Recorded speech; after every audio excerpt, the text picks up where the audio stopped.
And good afternoon, everybody. This is Michael Filigera. I am with logicalsignals.com and also tradershelpingtraders.com. And this is the Elliott wave update for the S&P 500 future on Monday, May 17th, 2021. We continue to count what is best interpreted thus far as an intermediate fourth wave correction. And I am going to go, and I didn't do it quite yet, but I am going to put that intermediate wave 3 here. So the completion is here, intermediate wave 4 underway. So I really would label this as wave A.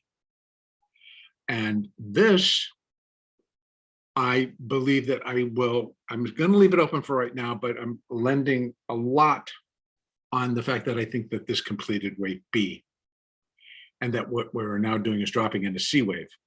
And these I actually attached last night or yesterday during yesterday's update, and I'm leaving them there. We do have the possibility where we could have an upside swing, and it could get intense and it could end up being an irregular. And I will put that in as soon as I work through what my expectation is going to be initially for tomorrow. I think that the market should hold below the current highs that we've seen here in Globex at 4162.5.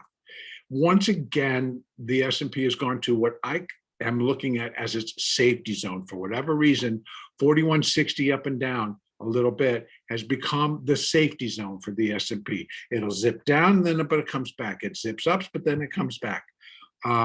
And so that's where it's sitting right now.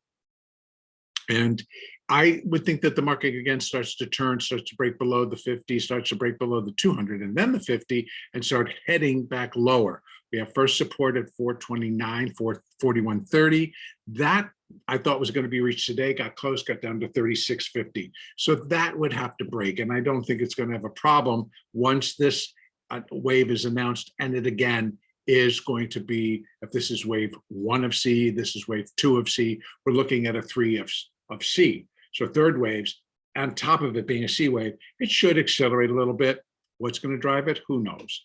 You know, what drives the rallies? What drives the different things? There's a myriad of information being tossed. I'd rather just be prepared and be accepting of what the market is telling me at the time so that I can continue to trade. So that's why we'll keep working with our moving averages and be looking for these levels to more than likely break and start to point lower. And then we'd be looking for the market to continue to drop. Now, wave C is going to be related to wave A.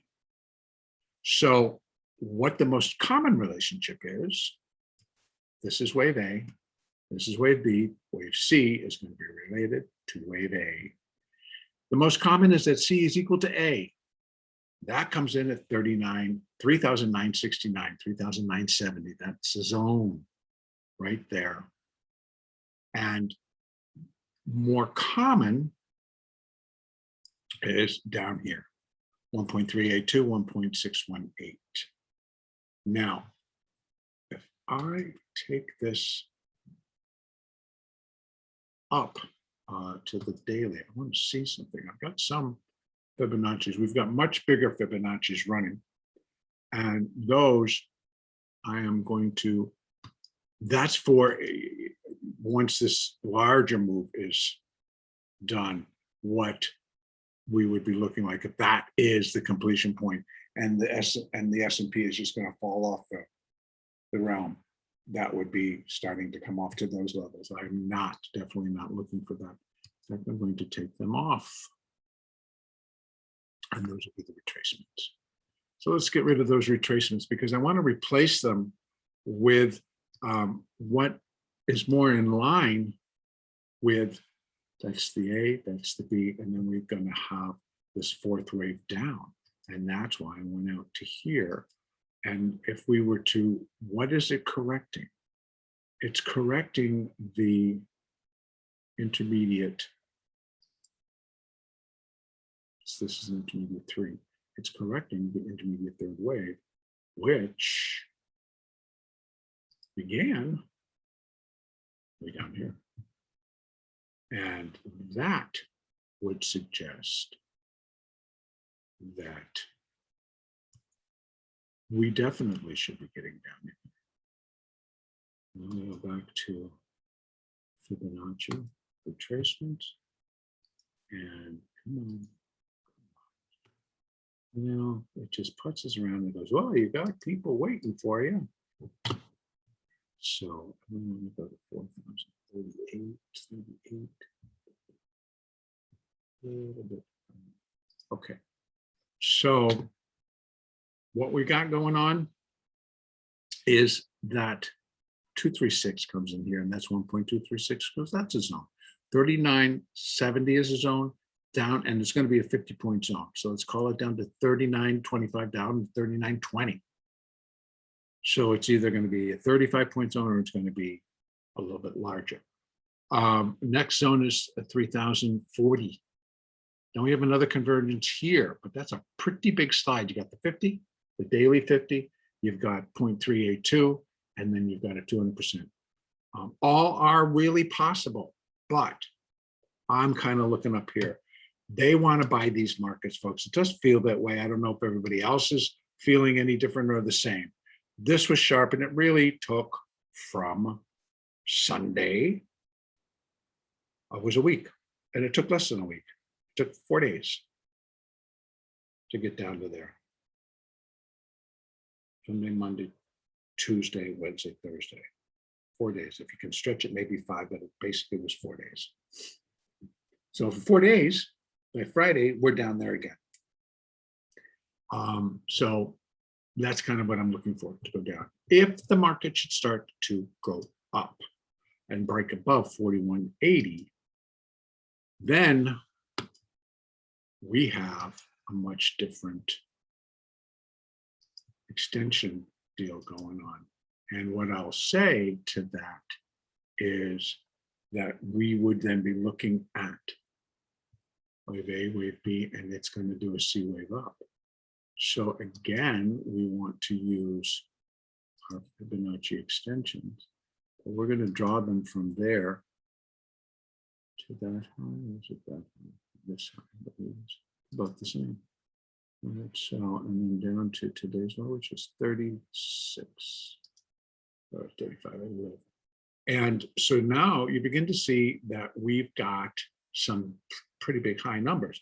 Wave, so this entire B wave, if this is wave A and this is all going to be wave B can get itself up to 0.618, which is going to be where wave C would be 0.618 of wave A, and that's 4,228, almost to the very tippy top, 10 points away.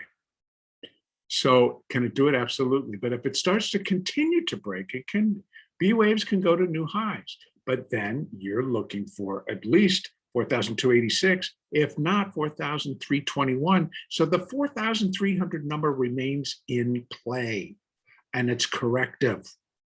And then a crushing C wave would be expected. Now, I'm hearing from some others today that that kind of fits what a lot of people are looking for. That we get up there, that we may be reaching a high that could be for a while, and then we're just going to really see a really slam dunk. And that would definitely provide a slam dunk and still leave open all possibilities for an additional all-time new highs to be created once it's complete. My count is telling me that it is an intermediate 4, an intermediate level 4, intermediate degree 4. If I have to take it up, it's only a primary 4. And I don't think it's that high, but in the intermediate level, for certain, we can go up there. For certain can go up there. So if this thing starts to break, we've got upside numbers that fit and that work. And this one would be the most common. And it still would not create a new high, but it would make it more of an ABC flat. And we'd be looking for another trip back down to here, a little bit lower. But likely above 3,000. I have a number that comes in at 3,990. That would fit gloriously. That was off that other Fibonacci that we had. So we have upside marching orders, we have downside marching orders. We're going to let the market tell us what it wants to do and how it intends to do it. So we have our Fibonacci levels, and you can see how I drew them. Boom, boom, boom. We're counting of C. C's relationship is going to be to the wave A. Now we can put all that in, lickety split, and you're not doing it with a calculator and trying to figure it out. So here you do this stuff on the fly. If you need a larger downside move, in other words, that this is A, that's B, and now we're going to go down in C, right? Which under this count comes later. Under this count, it's happening now. So if the market turns and starts to break down and goes below today's low, that's going to open up that door for us, and we'd be looking for a little bit of acceleration. So again, you draw your extensions. And here you take it from the all-time high. Take it from the all-time high. Come on. Thank you. That didn't work, did it? You take it from the high and you put it down to that bottom of that fifth wave. And then you bring it up to here. So there to there to there, and you've got your downside. And we had 3,992, I believe, or three, and then a zone down in here, and then further zones lower. And that would be also extremely plausible, and then still have a fifth wave rally to new all-time highs. So there's our marching orders. So I think that if we do have continued upside, I'd be looking for that 4,228. I think that that's not unreasonable. Now, whether the S&P wants to go up there all in one swoop would be about 65, 70 point move, pretty high, but we'll see. We'll see what it can do or what it wants to do. Let the market tell you. I'm going to leave it there. Next update is on Tuesday, May 18th.